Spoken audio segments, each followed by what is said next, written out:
Morning student, welcome to Elegant classes. Myself Akash Anand, going to continue the topic refraction, class 10th physics.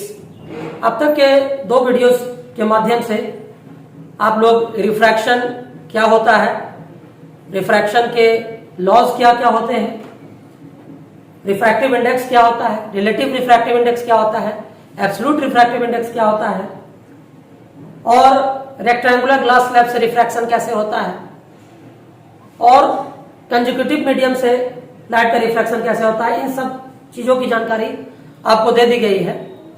आज की class में मैं आपको absolute और relative refractive index पर आधारित कुछ न्यूमेरिकल्स करवाने वाला हूं, तो आप लोग ध्यान से देखेंगे। जैसे मान लीजिए हमारा एक क्वेश्चन है, इसमें है the refractive index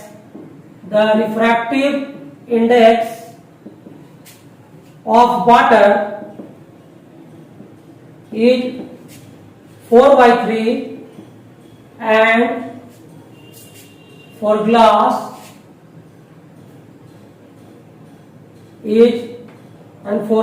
it is 3/2 with respect to vacuum।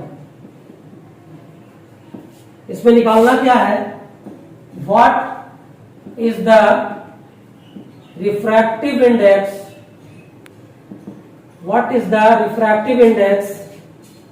Of glass with respect to water. देखिए ये हमारा क्वेश्चन है, this is our question number 1। इसमें कहा जा रहा है कि the refractive index of water is 4/3 and for glass it is 3/2 with respect to vacuum। आपको पता है कि किसी भी मीडियम का रिफ्रैक्टिव इंडेक्स अगर वैक्यूम के रेस्पेक्ट में होता है तो वो कहलाता है एब्सोल्यूट रिफ्रैक्टिव इंडेक्स। पिछले वीडियो में आप लोग ऐसा देख चुके हैं। और हम लोग को क्या करना है, हम लोग को ग्लास का रिफ्रैक्टिव इंडेक्स निकालना है वाटर के रेस्पेक्ट में। तो देखिए हम लोग क्या करेंगे, इसमें ध्यान दीजिएगा। यहाँ पर हमारे पास क्या क्या दिया हुआ है, रिफ्रैक्टिव इंडेक्स ऑफ वाटर हमारा दिया हुआ है mu W equal to 4/3। Vacuum के रेस्पेक्ट में है इसलिए इसको ऊपर लिखने की कुछ आवश्यकता नहीं है। ये म्यू डब्ल्यू का मतलब हुआ कि this is the absolute refractive index of water which is 4/3 and for glass it is absolute refractive index of glass it is 3/2। अब हम लोग को निकालना क्या है, तो हम लोग को निकालना है refractive index of glass with respect to water. ये हम लोग को निकालना है। याद कीजिए मैंने आपको एक रिलेशन बताया था, relation between relative refractive index and absolute refractive index. उसमें मैंने बताया था कि मीडियम 2 का रिफ्रैक्टिव इंडेक्स अगर 1 के रिस्पेक्ट में लिखते हैं तो ये बराबर होता है absolute refractive index of medium 2 upon absolute refractive index of medium 1। ऐसा मैंने बताया था आप लोगों को। तो इसलिए हम लोग यहाँ पर फॉर्मूला अगर लगाते हैं तो म्यू GW, यानी अगर ग्लास का रिफ्रैक्टिव इंडेक्स वाटर के रिस्पेक्ट में निकालना है तो ये ग्लास का absolute refractive index divided by water का refractive index, absolute refractive index. तो इसका वैल्यू आपका कितना हो जाएगा, ये 3/2 है और ये आपका 4/3 है, तो ये हो जाएगा आपका 3/2 इंटू 3/4, ये हो जाएगा आपका 9/8 and this is our answer.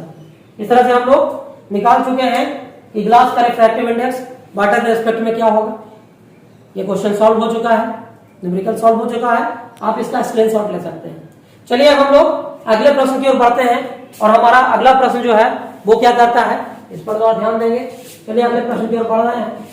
देखिए हमारा अगला क्वेश्चन जो है वो कहता है, इसमें कहा जा रहा है अगले क्वेश्चन में कि the refractive index of denser fleet glass, the refractive index of denser fleet glass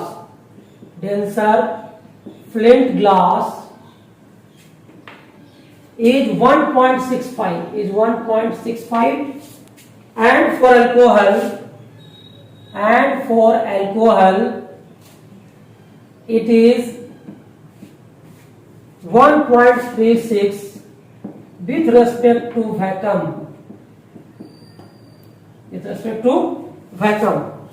What is the refractive index? of dense flint glass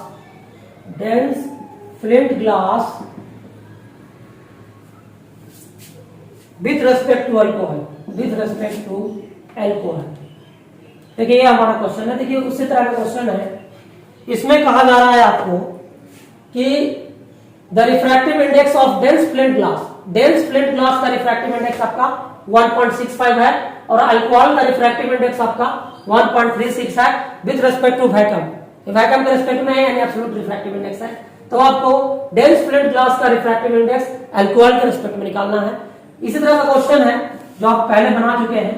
तो देखिए यहां पर हम लोग लिख देंगे refractive index of glass, dense flint glass को ग्लास लिख रहा है इससे, इसका वैल्यू आपका दिया हुआ है 1.65 और आपको यहां पर अल्कोहल का दिया हुआ है, कितना दिया हुआ है 1.36।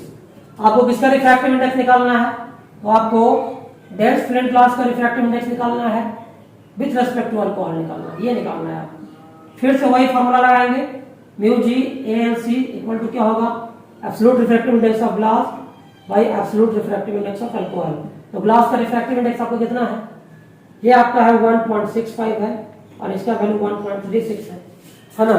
इसको आप कैलकुलेट करिएगा तो ये आपका आएगा 1.2/3 और ये हमारा आंसर हो जाएगा।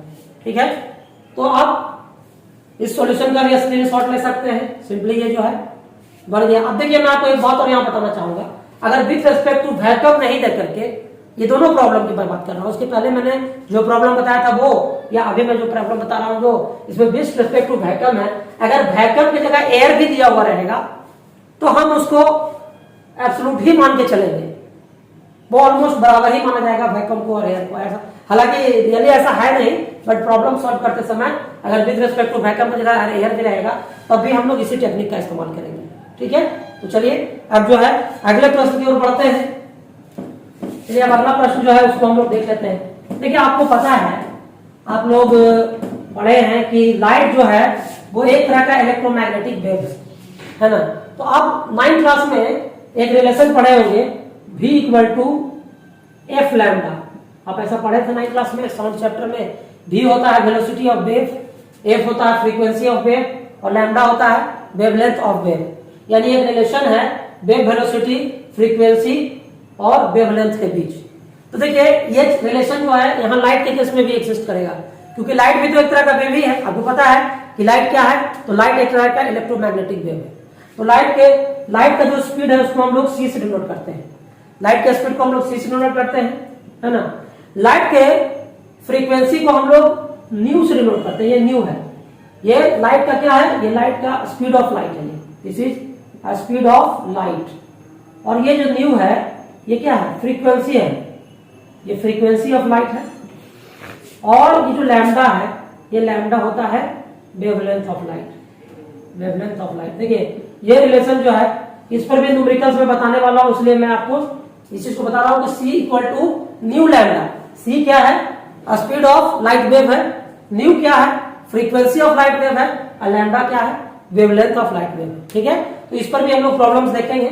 चलिए हम लोग आगे बढ़ते हैं इसमें और अगले प्रश्न की ओर हम लोग पढ़ते हैं। तो हमारा अगला जो न्यूमेरिकल है वो क्या कहता है, देखिए हमारा अगला न्यूमेरिकल है उसमें कहता है कि लाइट, ये क्वेश्चन नंबर 3 है आपका, light enters from air, light enters from air to glass plate, तो अब देखिए ये जो हमारा अगला जो क्वेश्चन है उसमें कहा जा रहा है कि light enters from air to glass plate having refractive index 1.50। Light air से ग्लास प्लेट में एंटर करता है और उस ग्लास प्लेट का रिफ्रैक्टिव इंडेक्स 1.5 है। तो इसमें कहा जा रहा है कि what is the speed of light in glass. तो ग्लास में लाइट का स्पीड क्या होगा, बशर्ते कि दिया हुआ है the speed of light in vacuum is 3 × 10⁸ metre पर सेकंड। अभी मैंने बताया था कि सवाल में अगर एयर रहे और वैक्यूम भी रहे तो एयर और वैक्यूम को ऑलमोस्ट सेम माना जा सकता है। ठीक है, तो हम लोग एयर और वैक्यूम को ऑलमोस्ट सेम ही मान करके प्रॉब्लम को सॉल्व करेंगे। तो यहाँ पर देखिए हम लोग क्या यहाँ पर दिया हुआ है, इसको आपको समझना है।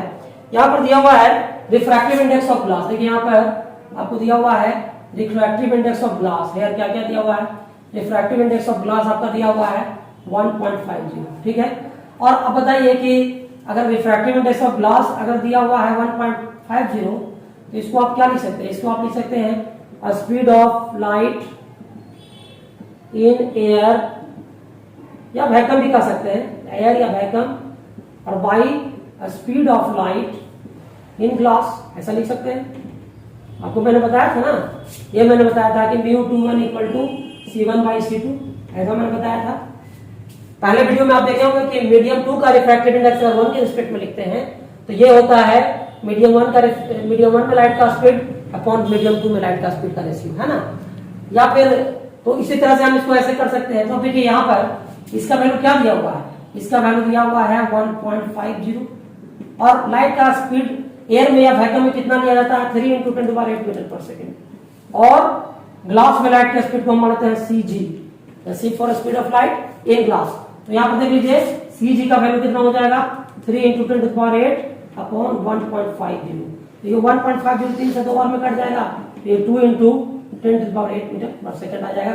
यही हमारा आंसर हो जाएगा। इस तरह से आप देख रहे हैं, ये भी क्वेश्चन को आप सॉल्व कर चुके हैं। ये तीसरा नंबर क्वेश्चन हमारा था। आई थिंक ये आपको समझ में आ गया होगा, कहीं से कोई प्रॉब्लम नहीं है। चलिए हम लोग इस क्वेश्चन को इरेज करते हैं और अब हम लोग अगले प्रश्न की ओर बढ़ते हैं। ये हमारा जो अगला क्वेश्चन है वो क्या कहता है, उसको भी हम लोग देख लेते हैं कि हमारा अगला क्वेश्चन क्या कहता है। अब देखिए हमारा जो 4th नंबर प्रॉब्लम है उसमें है light of wavelength 500 nanometre in air enters a glass plate of refractive index 1.5, find speed, frequency and wavelength of light in glass. देखिए यहाँ पर क्या क्या दिया हुआ है। यहाँ पर दिया हुआ है कि 500 नैनोमीटर का वेवलेंथ का लाइट जो है वो एयर से ग्लास प्लेट में एंटर करता है। ग्लास प्लेट का रिफ्रैक्टिव इंडेक्स आपका 1.5 दिया हुआ है। तो हमको speed of light in glass plate निकालना है, frequency of light in glass plate निकालना है, और wavelength of light in glass plate निकालना है। तो देखिए आपको हम एक बात बता दें कि लाइट जब एक मीडियम से दूसरे मीडियम में जाता है तो लाइट का स्पीड बदलता है और लाइट का वेवलेंथ बदलता है, लेकिन फ्रीक्वेंसी नहीं बदलता है। यानी लाइट का फ्रीक्वेंसी जो एयर में होगा वही ग्लास प्लेट में भी होगा, है ना। तो यहाँ पर आप यहाँ पर लिखना पड़ेगा कि when light enters from air to glass plate, speed of light and its wavelength changes, but the frequency remains the same. Frequency remains the same, है ना। फ्रीक्वेंसी सेम ही रहेगा, इस बात को हम लोग को समझना है इसमें। तो यहां पर देखिए हमें फॉर्मूला जानते हैं। फॉर्मूला हम क्या जानते हैं? We have C equal to nu lambda. तो अगर यहाँ पर हम लोग ऐसे करें कि अगर यहाँ पर C equal to nu lambda होता है तो अगर न्यू जो है वो क्या हो जाएगा? C बाई लैम्डा हो जाएगा। यहाँ पर देखिए speed of light in air कितना होगा? तो 3 × 10⁸ मीटर पर सेकेंड होगा। और ये आपका वेवलेंथ जो है वो 500 नैनोमीटर दिया हुआ है। तो 500 में 10⁻⁹ से मल्टीप्लाई करेंगे तो नैनोमीटर मीटर में बदलेगा। और अब क्या होगा? ये हो जाएगा 3 × ये -9 ऊपर जाएगा तो पावर प्लस में हो जाएगा, तो यहाँ 17 हो जाएगा और नीचे 500 हो जाएगा, है ना। और अब हम क्या कर सकते हैं? इसको लिख सकते हैं कितना? इसको हम लिख सकते हैं 330 × 10⁻, इसको हम कर देते हैं 16, इसको 5 × 10⁻² कर देते हैं। ये आपका 6 बार में कट जाएगा, ये हो जाएगा 6 × ये पावर ऊपर घटेगा तो क्या हो जाएगा? 14 हर्ट्ज। तो यहाँ पर देखिए यहाँ पे फ्रीक्वेंसी, इसलिए frequency of light in air, air में लाइट का फ्रीक्वेंसी कितना हो गया? ये 6 × 10⁻14 हर्ट्ज हो गया। और यही फ्रीक्वेंसी उसका ग्लास में भी होगा, है ना। तो ग्लास में भी वही फ्रीक्वेंसी होगा। तो याद रखिएगा यहाँ पर इस बात को। अब देखिए यहाँ पर हमको निकालना है पहला क्या? पहला निकालना है यहाँ पे देखिएगा इधर कि हमको क्या निकालना है? Speed of light in glass plate. Glass plate में लाइट का स्पीड क्या होगा? बराबर CG इक्वल टू वाट। तो हम यहाँ कर सकते हैं कि ग्लास प्लेट का जो रिफ्रैक्टिव इंडेक्स है μg वो बराबर क्या हो जाएगा? C/CG होगा। यानी ग्लास प्लेट का जो रिफ्रैक्टिव इंडेक्स होगा वो speed of light in air या वैक्यूम होगा by speed of light in glass होगा। तो इसका वैल्यू आप कितना दिया हुआ है आपका 1.5 है, ये 3 × 10⁸ है और इसको सीजी ही रहने देते हैं। तो यहाँ से आपका सीजी कितना हो गया 3 × 10⁸ अपॉन 1.5, ये 2 बार में कटेगा तो 2 × 10⁸ मीटर पर सेकंड आ जाएगा, है ना। तो एक ग्लास में आपका लाइट का स्पीड निकल के चला आया, है ना। और अब निकालना है क्या, अब निकालना है frequency of light in glass plate. तो देखिए बहुत इजीली हो जाएगा। फ्रीक्वेंसी बी में है frequency of light in glass plate, वो बराबर क्या होगा, बराबर frequency of light in air होगा और ये बराबर हो जाएगा कितना 6 × 10⁻14 हर्ट्ज के बराबर। ये पहले भी हम लोग निकाल चुके हैं। तो जितना एयर में फ्रीक्वेंसी होगा लाइट का उतना ग्लास प्लेट में भी होगा। और तीसरा जो हमारा रह गया निकालना वो क्या है, wavelength of light in glass plate. यानी हमको अब क्या निकालना है, हमको निकालना है wavelength of light in glass plate और इसको हम मान लेते हैं लैम्डा जी इक्वल टू वाट। तो देखिए यहाँ पर लैम्डा जी कैसे निकाल सकते हैं, अब पढ़े हैं ना कि सी बराबर न्यू लैम्डा, तो लैम्डा बराबर क्या होगा सी बाई न्यू। तो यहाँ पर क्या कर सकते हैं सी जी बाई न्यू, है ना। और सी जी का वैल्यू 2 × 10⁸ है और न्यू का वैल्यू फ्रीक्वेंसी का वैल्यू क्या है 6 × 10⁻ कितना है 14 है ना। तो ये कितना हो जाएगा, ये 3 बार में कट जाएगा। तो यहाँ से आ गया 1/3 × 10⁻⁻6 है। अब हम क्या करते हैं कि इसको हम कर देते हैं ऐसा, इसको हम 1000 कर देते हैं और 10⁻⁻9 कर देते हैं यहाँ पे, है ना। और यहाँ पर 3 कर देते हैं तो ये क्या हो जाएगा, ये 333.3 × 10⁻⁻9 आएगा मीटर। और इसको हम क्या लिख सकते हैं 333.3 नैनोमीटर लिख सकते हैं। तो इस प्रकार जो है आप निकाल दिए कि क्या वेवलेंथ होगा लाइट का ग्लास में, वो भी आपका निकल चुका है। तो आई थिंक आज के क्लास में मैंने आपको रिफ्रैक्टिव इंडेक्स से रिलेटेड और ग्लास स्लैब के रिफ्रैक्शन से रिलेटेड न्यूमेरिकल्स को बताया है। अब अगला जो क्लास होगा हमारा उसमें हम लोग स्फेरिकल लेंस की बात करेंगे, वहां से हम लोग स्फेरिकल लेंस का स्टडी करेंगे। तब तक के लिए आप वीडियो को देखिए और अधिक से अधिक इससे जानकारी प्राप्त कीजिए। किसी प्रकार का प्रॉब्लम है तो कमेंट सेक्शन में जरूर लिखिए, मैं उसका उत्तर दूंगा। धन्यवाद।